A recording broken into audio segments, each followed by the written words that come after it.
Kalyandurg TDP నాయకులు దేవినేని ధర్మతేజ అన్నగారికి జన్మదిన శుభాకాంక్షలు. మంత్రి పదవిపై ఇబ్రహీంపట్నం కాంగ్రెస్ ఎమ్మెల్యే మల్రెడ్డి రంగారెడ్డి సంచలన వ్యాఖ్యలు చేశారు.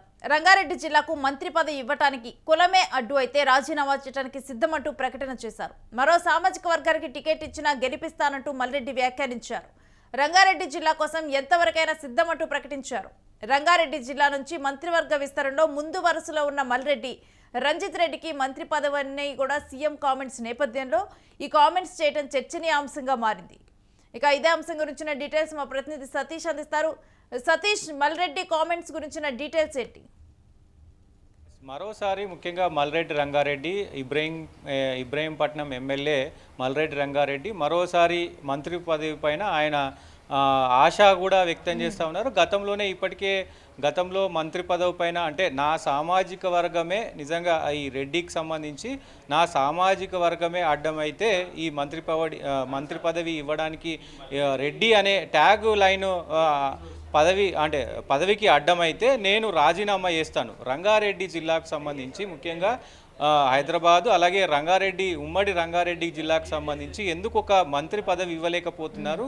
సో నాకు ఆ కోటాలో రంగారెడ్డి జిల్లాకు సంబంధించి రంగారెడ్డికి అంటే ఇంత పెద్ద హైదరాబాదు అలాగే రంగారెడ్డి కూడా దీంట్లో ఏకమై ఉంటుంది కాబట్టి ఇంత పెద్ద రంగారెడ్డి హైదరాబాద్లో ఒక్క మంత్రి కూడా ఉండకపోవడం గమనార్హం. నాకు మంత్రి పదవి ఇవ్వాలంటే కూడా గతంలోనే ఆయన చాలా సార్లు అటు ప్రభుత్వానికి ఇటు రాష్ట్ర ప్రభుత్వానికి అటు కేంద్ర ప్రభుత్వానికి అంటే కాంగ్రెస్ అధిష్టానానికి కూడా ఆయన విన్నపించారు. దాంట్లో ముఖ్యంగా 2025లో విస్తరణ అంటే మంత్రివర్గ విస్తరణ జరిగినప్పుడు కూడా పెద్ద ఎత్తున ఆయన సంచలన కామెంట్ చేసిన పరిస్థితులు ఉన్నాయి. ఎప్పుడైతే గతంలో మంత్రి పదవి విస్తరణ జరిగినప్పుడు వివేక్ వెంకటస్వామి అలాగే అడ్లూరి లక్ష్మణ్ అలాగే శ్రీహరి ఈ వాకిడి శ్రీహరికి ఇచ్చినప్పుడు కూడా ఆయన నాకెందుకు ఇవ్వలేరు, వీళ్ళకి ఇచ్చారు నాకెందుకు ఇవ్వలేదు, ఏ కోటాకు సంబంధించి నేను అడ్డం వస్తూ ఉన్నాను, నా పదవికి ఒకవేళ నాకు పదవి ఇవ్వాలంటే రెడ్డి సామాజిక వర్గమే అడ్డమైతే నేను రాజీనామా చేసి వేరే బీసీ వ్యక్తికి నేను ఆయనను గెలిపిస్తాను, ఆయనకైనా మరి మంత్రి పదవి ఇస్తారా అంటూ కూడా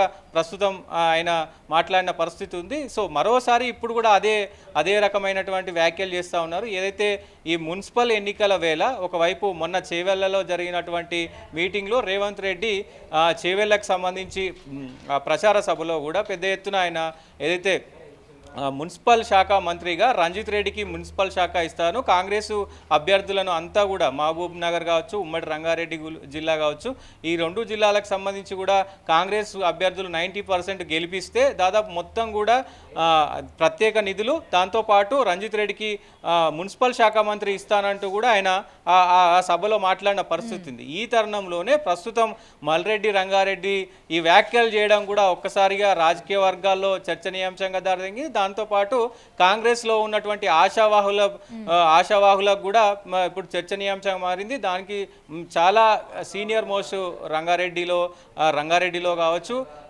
కాంగ్రెస్లో కూడా సీనియర్ మోస్టులంతా కూడా ఆశ వ్యక్తం చేస్తున్నారు మంత్రి పదవి ఏదైనా దక్కుతుందో. దాంట్లో ముఖ్యంగా మల్రెడ్డి రంగారెడ్డి కావచ్చు అలాగే మధు యాష్కి గౌడ్ కావచ్చు ఇట్లా సీనియర్ కొంతమంది అంటే కాంగ్రెస్కు సంబంధించినటువంటి సీనియర్లంతా కూడా ఎమ్మెల్సీ ఇచ్చి మంత్రి పదవి ఇస్తారనే ఆశ వ్యక్తం చేస్తూ ఉన్నారు. ఆ ఆశలో భాగంగానే ప్రస్తుతం ఆయన కూడా ఏదైతే రేవంత్ రెడ్డి చేసినటువంటి వ్యాఖ్యల వెనుక ఇప్పుడు ఆయన ఈ వ్యాఖ్యలు చేయడం, దాంతోపాటు ముఖ్యంగా ఈ మున్సిపల్ ఎన్నికల తర్వాత క్యాబినెట్ విస్తరణ జరగబోతుంది, మంత్రివర్గ విస్తరణ జరగబోతుంది అనేది కూడా దిశానిర్దేశం చేశారు. ఇప్పటికే రేవంత్ రెడ్డి కూడా పలుమార్లు చెప్పిన పరిస్థితి ఉంది.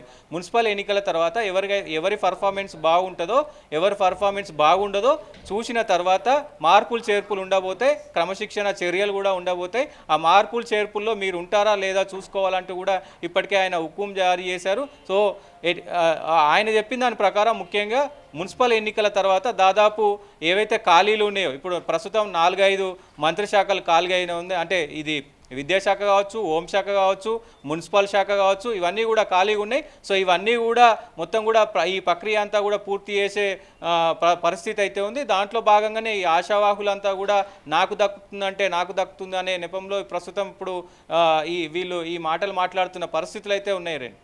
రైట్, ఇంకా మల్రెడ్డి చేసినటువంటి వ్యాఖ్యల మీద ఎటువంటి కామెంట్స్ వినిపిస్తూ ఉన్నాయి?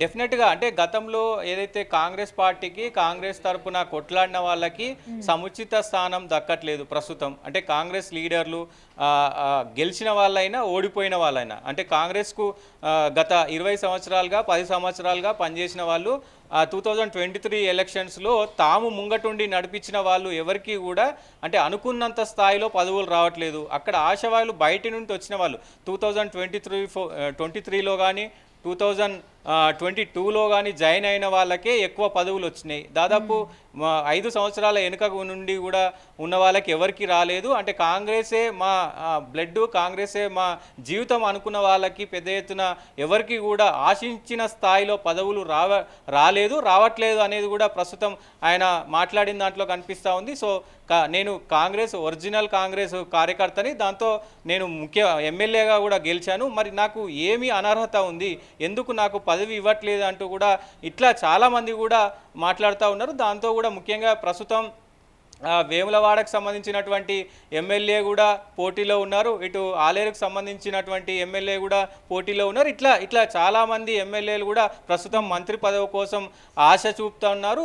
వాళ్ళు కూడా ఆశిస్తూ ఉన్నారు. మరి ముఖ్యమంత్రి రేవంత్ రెడ్డి ఈ ఆశావాహుల పైన మరి ఎవరికి పదవులు ఇస్తారు ఏంటి అనేది కూడా ఒక గంట చూడాల్సిన అవసరం అయితే ఉంటుంది.